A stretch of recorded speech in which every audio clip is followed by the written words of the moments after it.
Hello viewers, আসসালামু আলাইকুম। আমরা আবার চলে এসেছি আপনাদের প্রিয় চ্যানেল অনলাইন হোয়াইট বোর্ডে। আমি হাসান হাবিব রেশাদ, ক্যামেরার পিছনে নাজমুল আলম স্যারকে নিয়ে শুরু করছি আজকের ভিডিও।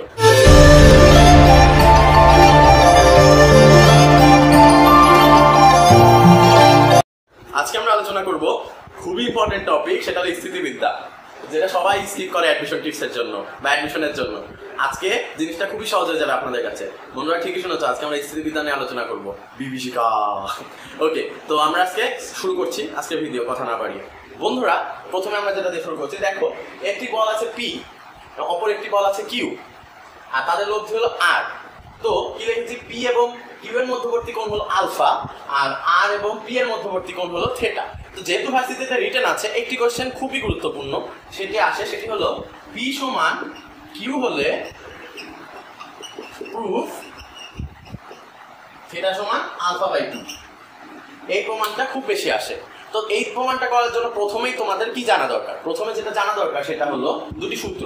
এই রেখা, এই যে চিত্র থেকে দুটি সূত্র জানা দরকার। কি সূত্র? লব্ধি আর, আর স্কয়ার সমান হলো P square plus Q square plus 2পি কিউ। এদের মধ্যবর্তী কোণ পি এবং কিউ এর মধ্যবর্তী কোণ হলো আলফা, তাহলে 2পি কিউ cos আলফা। এটা হলো আর স্কয়ার। আর থিটা এর মান কত? থিটা এর মান হলো tan ইনভার্স। দেখো বন্ধুরা, কিউ এর সাথে পি এর কোণ আছে, কিউ এর সাথে কি আর এর কোণ আছে? না, কিউ এর সাথে কিন্তু আর এর কোণ নেই। যে বলের সাথে লব্ধির কোনো কোণ থাকবে না, সেই বলটার সাথেই থিটা এর ক্ষেত্রে কোণ হবে। কি রকম কোণ হবে? এখানে যদি কিউ এর সাথে আর এর কোনো কোণ নেই, তাই হবে Q sin alpha by P plus Q cos alpha. দেখো এখানে পি কিন্তু স্বাধীন, পি স্বাধীন এবং কিউ কিন্তু sin আলফা এবং cos আলফা। কেন? কারণ কিউ এর সাথে আর এর কোনো কোণ নেই। জিনিসটা মাথায় রাখবে। ওকে, তো এখানে কি বলছে? পি সমান কিউ হলে থিটা সমান এত। তাহলে আমরা বের করি tan থিটা সমান Q sin alpha by P plus Q cos alpha. তো কিউ sin আলফা মানে কি? P sin alpha by P plus P cos alpha. তো দুই জায়গাতে আমি পি কেটে দিলাম বন্ধুরা। তাহলে কি হলো? sin আলফাকে আমি 2 ইনটু আলফা বাই 2 লিখতে পারি, আর 1 plus cos 2 into alpha by 2। তাহলে বন্ধুরা বলো তো sin 2 আলফা সূত্র কত? sin 2 আলফা সূত্র 2 sin alpha by 2 cos alpha by 2, আর 1 প্লাস cos 2 আলফা মানে হলো 2 cos স্কয়ার আলফা বাই 2। তাহলে দেখো 2 কাটা cos আলফা কাটা মানে কি থাকলো? sin alpha by 2 by cos alpha by 2 থাকলো না বন্ধুরা? সমান হলো tan আলফা বাই 2। তাহলে দেখো বন্ধুরা, tan থিটা সমান tan আলফা বাই 2, অতএব থিটা সমান কত? থিটা সমান আলফা বাই 2। প্রমাণিত হয়ে গেল। এই অঙ্কটা প্রচুর পরীক্ষায় আসে, ভার্সিটি অ্যাডমিশন, ইঞ্জিনিয়ারিং অ্যাডমিশনেও আসতে পারে, ভার্সিটি অ্যাডমিশনেও আসতে পারে। ধন্যবাদ সবাইকে, চলে যাচ্ছি পরের ভিডিওতে। তো বন্ধুরা দেখো, নতুন যে এটা পি সমান কিউ হলে ও আর সমান √3পি হলে আলফা সমান কত বের করতে বলেছে। তো বন্ধুরা এটার জন্য প্রথম সূত্র লাগবে, সেটা হলো আর স্কয়ার সমান কি বলেছিলাম? P square plus Q square plus 2পি কিউ cos আলফা। তাহলে আর স্কয়ার মানে কি? √3পি, তাহলে 3পি স্কয়ার সমান P square plus P square plus 2 into P square cos alpha. বা এখানে থাকলো 3, পি সব কাটা, তাহলে এখানে 2 প্লাস 2 cos আলফা মানে 1 সমান 2 cos আলফা সমান cos alpha is equal to half. অতএব আলফা সমান 60 ডিগ্রি। এটাই অ্যান্সার। এই অঙ্কটা কিন্তু দিতেই পারে বন্ধুরা, তোমরা এটা মুখস্থ রাখবে যে পি সমান কি হলো, আর সমান √3পি হলে আলফা সমান কত। কোশ্চেন ব্যাংক খুলে দেখো, ভার্সিটিতে এসেছে। ওকে, পরের অঙ্কে চলে যাচ্ছি। অনেক গরম পড়েছে বন্ধুরা, তাই না? আচ্ছা, 3পি পরের অঙ্ক। 3পি 2পি দুটি বলের লব্ধি হলো 8। প্রথম বল দ্বিগুণ হলো আর সমান 2, মানে লব্ধিও দ্বিগুণ হবে। তাহলে আলফা সমান কত দেখি আমরা। প্রথম ক্ষেত্রে আর স্কয়ার সমান কি? 3পি স্কয়ার মানে 9পি স্কয়ার প্লাস 4পি স্কয়ার প্লাস 12পি স্কয়ার cos আলফা। আচ্ছা, লব্ধি দ্বিগুণ হয় কিন্তু কোণ কিন্তু একই থাকে, এটা কথাটা মাথায় রাখবে বন্ধুরা। তাহলে 12পি স্কয়ার cos আলফা। আচ্ছা, আর এটা হলো 1 আর 2 কি? লব্ধি দ্বিগুণ হয়, তাহলে 4আর স্কয়ার সমান প্রথম বলকে দ্বিগুণ করব, মানে 6 মানে 36পি স্কয়ার প্লাস 4পি স্কয়ার প্লাস 6 2 12 2 24পি স্কয়ার cos আলফা। তাহলে 2 ভাগ 1 করে 2 ভাগ 1 করলে বন্ধুরা দেখো 4 থাকে সামনে, আর এখানে যদি আমি পি স্কয়ার কমন নিয়ে নিই, তাহলে 36 plus 4 40 plus 24 cos alpha by থাকে হলো 9013 প্লাস 12 cos আলফা, বা যদি আমরা হিসাব করি তাহলে 4 দিয়ে যদি এখানে কেটে দিই তাহলে এই পাশে থাকে 1 সমান 10 plus 6 cos alpha is equal to 13 plus 12 cos alpha সমান 13 plus 12 cos alpha is equal to 10 plus 6 cos alpha, তার মানে 3 is equal to minus 6 cos alpha, অতএব cos alpha সমান minus half, অতএব আলফা সমান 120 ডিগ্রি। বন্ধুরা আলফা সমান 120 degree, এটাই আমাদের অ্যান্সার। এই কোশ্চেনটা ঢাকা ভার্সিটিতে এসেছিল 16 সালে। ওকে বন্ধুরা, নেক্সট অঙ্কে চলে যাচ্ছে। তো বন্ধুরা এখন দেখো দুটা বল আছে 5 নিউটন এবং 4 নিউটন, তারা পরস্পর 120 ডিগ্রি কোণে ক্লিয়ার হতো। তাহলে আর লব্ধি এই লব্ধি সমান কত সেটা চাইছে। তো একবারে সহজ, আর স্কয়ার সমান 5 square plus 4 square plus 2 into 5 into 4 cos 120 degree সমান হবে হলো কত 25 প্লাস 16 প্লাস 40 মাইনাস হাফ, তাহলে মাইনাস 20, তাহলে 5 প্লাস 16 মানে 21, অতএব আর সমান 21। আচ্ছা বন্ধুরা এটা খুব সহজ, এবং তোমরা মনে করতেছে এটা কি করাইলো ভাইয়া, ভার্সিটি পরীক্ষা এগুলো আসে। আচ্ছা এরপরে এটা কঠিন ভার্সনটা আমি দেখাচ্ছি। তার আগে একটা সূত্র মনে রাখবে বন্ধুরা, ধরো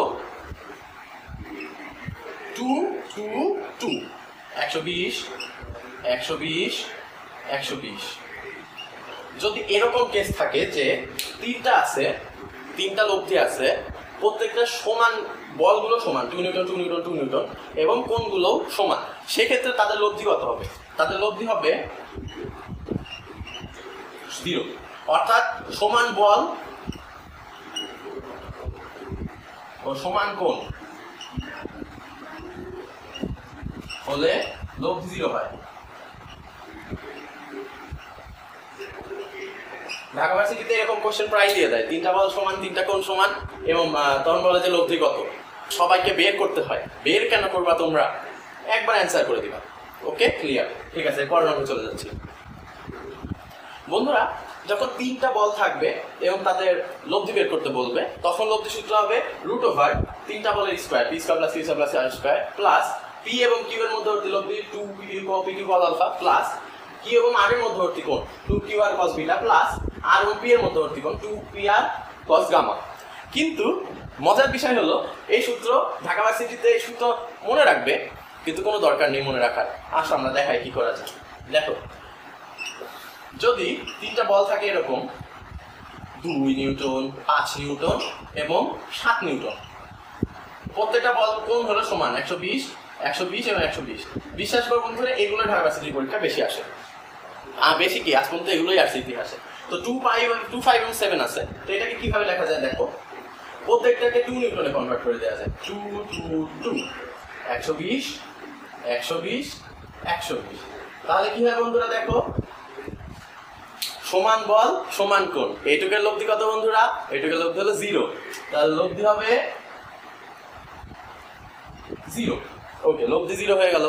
এখন বাকি থাকলো যেটা দেখো 2 নিউটন থেকে প্রত্যেকটা বিয়োগ যাবে, তাই 2 - 2 কত, এই বলটা গায়েব হয়ে যাবে না, 2 - 2 মানে 0, তার মানে থাকবে শুধুমাত্র দেখো 5 - 2 মানে 3 নিউটন, আর 7 - 2 মানে 5 newton, 120 degree. That's it enough. এইটুকের লব্ধি 0, এই দুইটা বলের লব্ধি এবং কোণ আছে, এই দুইটা বলের লব্ধি হবে এই তিনটার লব্ধি। খুবই মজা, এই তিনটা বলের লব্ধি হবে এই দুইটা বলের লব্ধি। এনাফ। দেখো বন্ধুরা তাহলে অ্যান্সার হবে আর সমান 5 square plus 3 square plus 2 into 5 into 3 cos 120 সমান 25 plus 9 plus 2 10 30 minus 15 root 19 newton. এটাই হলো অ্যান্সার। ওকে বন্ধুরা এখন আরো মজার জিনিস শিখাচ্ছি, দাঁড়াও আমরা প্রথমে বড়ভাবে করি, তারপর তোমাকে বলে দিচ্ছি কি ম্যাজিক আমি জানি। 3 3 3 120 120 120, অ্যান্সার হবে 0 প্লাস 2 4 120। দেখো বন্ধুরা 2 4 কে করলে কি হয়, আর সমান root over 2 square plus 4 square plus 2 into 2 into 4 cos 120। 4 plus 16 minus 8 root 12 মানে 2 রুট 3 নিউটন। আমি ফার্স্ট একটু ভুল বলেছি, হ্যাঁ এটা অ্যান্সার হবে 2 রুট 3 নিউটন। আচ্ছা কিভাবে 2 রুট 3 নিউটন এটা আমি বলে দিচ্ছি, খুবই সহজ। এখানে দেখো এটা একটা সমান্তর প্রগমনে আছে। কিরকম সমান্তর প্রগমন দেখো, 3 প্লাস 2 5, 3 প্লাস 2 প্লাস 2 7। তাহলে দেখো বন্ধুরা প্রত্যেকটা একটা কি 2 2 করে বেড়েছে না? দেখো 2 2 করে বেড়েছে না? প্রথমটাতে 2 এবং দ্বিতীয়টাতে তারপরে 2। তাহলে এটাকে একটা সমান্তর প্রগমনে আছে, 2 করে বাড়ছে। তাহলে যখনই তিনটার ক্ষেত্রে, এই মনে রাখবে এটা তিনটির ক্ষেত্রে যদি ডি করে বাড়ে তাহলে লব্ধি হয় ডি রুট 3। যেমন এখানে 2 করে বাড়ছে তাই অ্যান্সার হচ্ছে 2 রুট 3। ঠিক তেমনি এখানে যদি 1 থাকতো, এখানে যদি 5 থাকতো, এখানে 9 থাকতো, 4 করে বাড়লো তাহলে হতো 4 রুট 3। তো বন্ধুরা তিনটা দিয়ে অনেক ভার্সিটি অনেক কোশ্চেন আসে এবং তুমি সেগুলো দেখে অবাক হয়ে যাও, তিনটা করতে অনেক সময় লাগে। এইভাবে করতে পারো আর নাহলে একবার অ্যান্সার লিখতে পারো, খুবই ইজি। আচ্ছা চলে যাচ্ছি পরের অঙ্কে। তো বন্ধুরা এটা আমাদের 7 নম্বর অঙ্ক এবং এটাই আজকের পার্টের শেষ অঙ্ক। এরপরে স্থিতিবিদ্যার যে দ্বিতীয় পার্ট হবে সেই দ্বিতীয় পার্টে আমরা বাকি অঙ্কগুলো করিয়ে দেবো। তো দেখো বন্ধুরা এই অঙ্কটা কিন্তু বইতে অনেক ইম্পর্টেন্ট অঙ্ক। পি ও 2p মানে দুটি বল আছে, যার প্রথমটিকে দ্বিগুণ অর্থাৎ পি কে 2p করবো এবং দ্বিতীয়টিকে 16 যোগ করবো, মানে 2p প্লাস 16 করবো, তার লব্ধির দিক অপরিবর্তিত থাকে। বিষয়টা আমি এঁকে দেখাই। এটা ধরো p, এটা ধরো 2p। এখন পি কে আমি এটা ধরো তাদের লব্ধির দিক বলেছে অপরিবর্তিত থাকে, লব্ধির দিক অপরিবর্তিত থাকে। তো পি কে আমি, আচ্ছা এটাকে একটা সামান্তরিক গঠন করে কিনা একটু দেখো তো বন্ধুরা, করে না? সামান্তরিক গঠন করে তো, তাই না? আচ্ছা এখন আমি পি কে 2p ধরবো আর এটাকে 16 যোগ করে দিব, 2p প্লাস 16। তাহলে এরাও কি একটা সামান্তরিক গঠন করবে আর লব্ধির দিক বলেছে অপরিবর্তিত, তাহলে এটাই লব্ধির দিক হবে আর লব্ধি হবে ধরো r প্রাইম, সেটা নিয়ে আমাদের কনসার্ন না, লব্ধি থিটা কোণে করবে। তো দেখো বন্ধুরা পি কে 2p এবং 2p কে 16 যোগ করলে লব্ধির দিক অপরিবর্তিত থাকে, বলেছে p সমান কত। তো বন্ধুরা এটাকে আমরা নাম দিই ও এ বি সি, তারপরে ডি ই এফ। তো বন্ধুরা এখন দেখো তো ত্রিভুজ ও এ বি, ও ত্রিভুজ ও এ বি ও ত্রিভুজ ও ডিই তে দেখো তো বন্ধুরা কোণ এ ও বি সমান কোণ ডিও কিনা, দুটাই তো থিটা। আচ্ছা কোণ দেখো এই কোণ আর এই কোণ দুইটা কি বন্ধুরা একই কোণ না, কারণ একই রেখার উপর অবস্থিত সমান্তরাল, এই দুইটা কি একই কোণ। তাহলে এই দুইটা যদি একই কোণ হয়, কোণ বিএও সমান কোণ ইডিও, এবং কোণ দেখো এই কোণ এবং এই কোণ অনুরূপ কোণ হিসেবে সমান, তাহলে ওবিএ এবং ওইডি, ওবিএ সমান কোণ ওইডি। তো বন্ধুরা দেখো এটা এই কোণগুলো যেহেতু সমান তাহলে কি এটা সদৃশকোণী, আর দুটো ত্রিভুজের সদৃশকোণী হয় তাহলে কি তার বাহু বাই বাহু সমান, তাহলে যদি বাহু বাই বাহুর অনুপাত সমান তাহলে কি হয় বন্ধুরা ও এ বাই ওডি সমান এবি বাই ডিই সমান ওবি বাই ওই, এটা দরকার নেই আমাদের। তো ও এ মানে কি পি, ওডি মানে 2p সমান এবি হলো দেখো বন্ধুরা সামান্তরিক হলে এটা 2p হলে এটাও 2p, আর ও ডি মানে কি ওডি ও এফ এর সমান, তার মানে 2p প্লাস 16। বন্ধুরা তোমাদের এই সদৃশকোণী প্রমাণ করার তো কোনো দরকার নেই, আমি দেখিয়ে দিলাম সদৃশকোণী। তোমরা এই অঙ্কটা দেখলেই বুঝবা যে এই দুইটা ত্রিভুজ সদৃশকোণী, অতএব তোমরা জাস্ট এই লাইনে চলে আসবে, তাহলে অঙ্ক একদম সহজ হয়ে গেল। দেখো পিপি কাটে, এখানে হাফ থাকলো সমান 2p, এখানেও p থাকলো বাই p প্লাস 8 থাকলো, তাহলে p plus 8 is equal two 2p, অতএব p সমান 8। এটাই আমাদের অ্যান্সার। ওকে বন্ধুরা আজকে এই পর্যন্তই, পরবর্তী ভিডিও দেখার আমন্ত্রণ জানাচ্ছি। ধন্যবাদ সবাইকে। আমাদের ফেসবুক পেজ এবং ফেসবুক গ্রুপের লিঙ্ক ডিসক্রিপশন বক্সে দেওয়া হলো এবং কমেন্ট বক্সেও শেয়ার করা হবে, সবাই অবশ্যই জয়েন দেবেন এবং যার যে সমস্যাগুলো সেই সমস্যাগুলো আমাদেরকে জানাবেন। আর যদি আমরা যে অঙ্ক করতেছি সেই অঙ্কের শীট আপনারা চান তাহলে অবশ্যই আমাদেরকে গ্রুপে জানাবেন অথবা ফেসবুক পেজের মাধ্যমে জানাবেন। ধন্যবাদ সবাইকে, আসসালামু আলাইকুম।